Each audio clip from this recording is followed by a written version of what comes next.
So, this story takes place somewhere in the late 90s early zeros. Backstory, my mum was in an accident when she was 14 and lost her right arm. She has about 14 of that arm left that she calls her stub, and tbh the loss hasn't done much to derail her. She drives. She has a joystick-esque thing which sticks out of the wheel, and she turns it like she's steering a ship. She calls it a knob, loudly and in public. She worked for a long time until she started having issues with the arm she does have, and she's generally been the person in the family to host, prepare all events, and do all the labor. Honestly, she's my hero, but you're here for the story, so here goes. Mum and I go to the supermarket at the busy hours on a weekend because we couldn't make our usual after school weekday trip when things were less crazy. We go around the whole parking lot twice, as do a row of cars behind us, and we finally manage to nab a disabled spot right by the entrance because someone was leaving as we approached.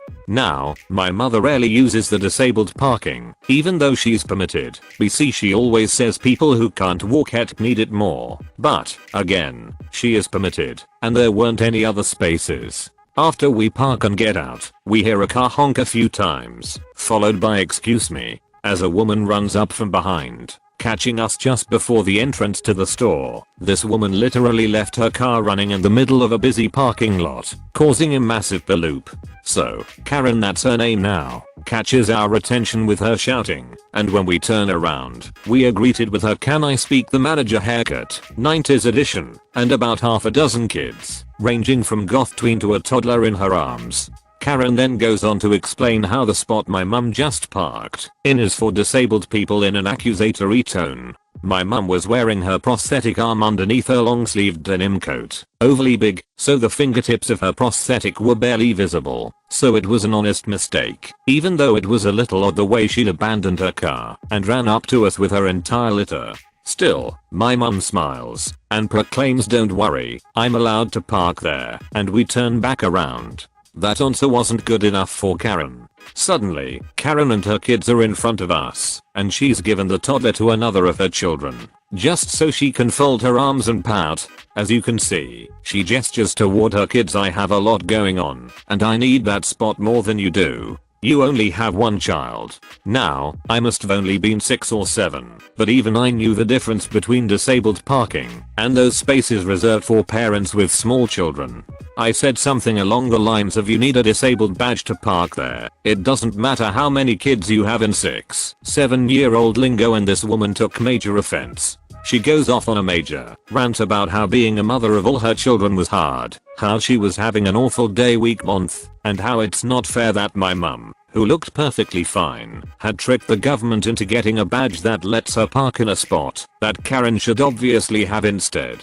As she rambles about this, she looks around, garnering the attention of other shoppers, and is doing that "don't you agree with me" thing that people do to validate themselves, but never gave anyone a chance to respond. She was already on to the next person. My mum grabs my hand and tries to lead me around Karen, ignoring her entirely, but Karen keeps stepping in front of my mum, demanding her spot. She's getting increasingly annoyed loud. I remember asking my mum several times if I'd done something wrong, because my response seemed to have triggered this rant, but she kept reassuring me it was fine, and that I should just ignore her, which annoyed Karen even more. This goes on for about 5 minutes, a very long 5 minutes, before my mum finally snaps, "I have one arm," silencing Karen mid-sentence. I used to wonder why she didn't just tell Karen the specifics earlier, but as I've grown up I've come to realize that it wasn't anyone else's business, and I can see why my mum wouldn't want to take her jacket off, which is kind of a chore for her, and pop the prosthetic just to prove something. So, we begin to walk around Karen again, but barely make it 5 feet before we hear her go "bullcrap." What happens next is seared into my brain. Karen storms up to my mother and tries to undress her, the denim jacket, and is just shacking, calling my mother a liar, and my mother goes into full fight to the death mode. Physical altercations are obviously more intense scary for her. She starts scratching, flailing, kicking, and even tires landing a headbutt on Karen, and as she does this, one of Karen's children attempt to jump in and help their mum, which leads to me jumping in to help mine, and suddenly I'm brawling with her kids.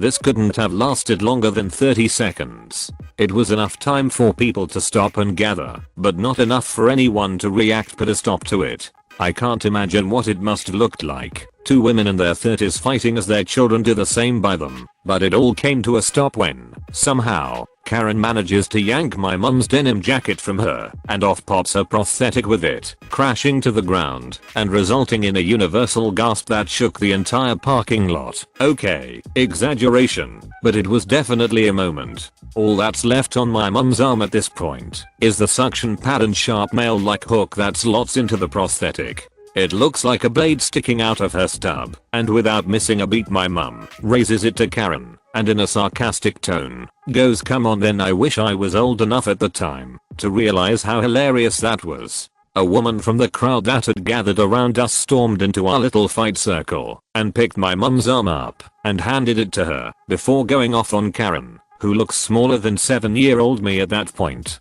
People start shouting to get security etc, and Karen rallies her spawn, and they all run for her car. I still remember her kids yelling for her not to leave them be. Only her oldest could keep up with her running away as the rest trailed behind. My mum was visibly shaken by the incident, but wanted to save face for the crowd that was suddenly hounding us. She insists she's fine, doesn't want the police, doesn't want the fuss, and we go about our shop. When we got to the checkout about 20 to 30 minutes later, a few of the people that had witnessed the whole thing had gathered and insisted they pay for my mum's shop, which she reluctantly accepted. Then they helped us take all the shopping out to the car, and when we get home my mum tells me she doesn't want me getting into any fights ever again. Then she lets me have way too many donuts. Peas. To clarify, my mum absolutely cannot stand having her one arm restrained in any way. Grabbing her wrist is a huge no-go. It freaks her out, and all logic goes out the window. Please don't think too poorly of her getting quick to unge violence in this situation BC. She honestly is the most level-headed and sweetest person in any other circumstance. Was on a bus. Two parents with buggies were taking up the wheelchair spaces. At one of the stops a girl in a wheelchair needed to get on. The bus driver asked them to fold down to make room. One of the parents, a father, straight up ignored him, and the other said she couldn't fold hers. I was about to offer to help hold her child when the bus driver decided to just drive off. It's Sunday, so it's an hour until the next bus. I'm also pissed off at the bus driver. And you shouldn't be bringing buggies onto buses if they won't fold down easily. Disgusting, selfish behavior.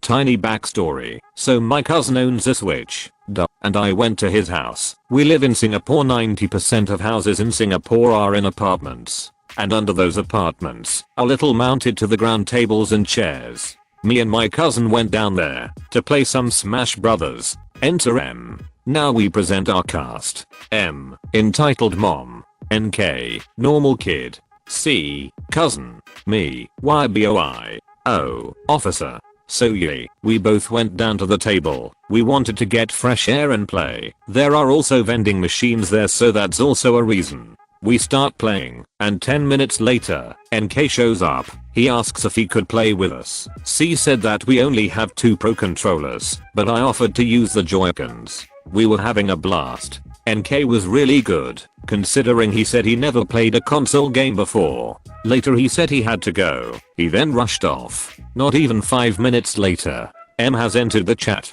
M. Excuse me boys, but I heard that you made my son go away, so you two could play. I was slightly pissed at the kid for lying, but he said, NK, Mom. That's not what I said. C. I'm sorry ma'am, but your son here went away on his own accord. M. Stop lying you brat. Haven't you learned to respect your elders? These video games have taught you to be mean to your elders. I'm loosely paraphrasing. IDK exactly what she said. The amount of Singlish, Singaporean English, was immense. Later she called the police. Once the police came, he asked her the issue. She lied and said we were trying to steal her son's Switch. I explained the situation to the officer, but after that, the officer dropped a bomb on M. We think old people are boomers, but not this guy. Oh, okay NK, can you please log into Ops Nintendo account? NK, this isn't my Switch. My mom has been lying. Me and C were honestly shocked, but then the officer asked him to get in his vehicle. She did, but I swear she was giving me C and NK death glares. Well, this happened this morning. We do T have any info on M yet? I'll edit this post if something happens. K bye nerds.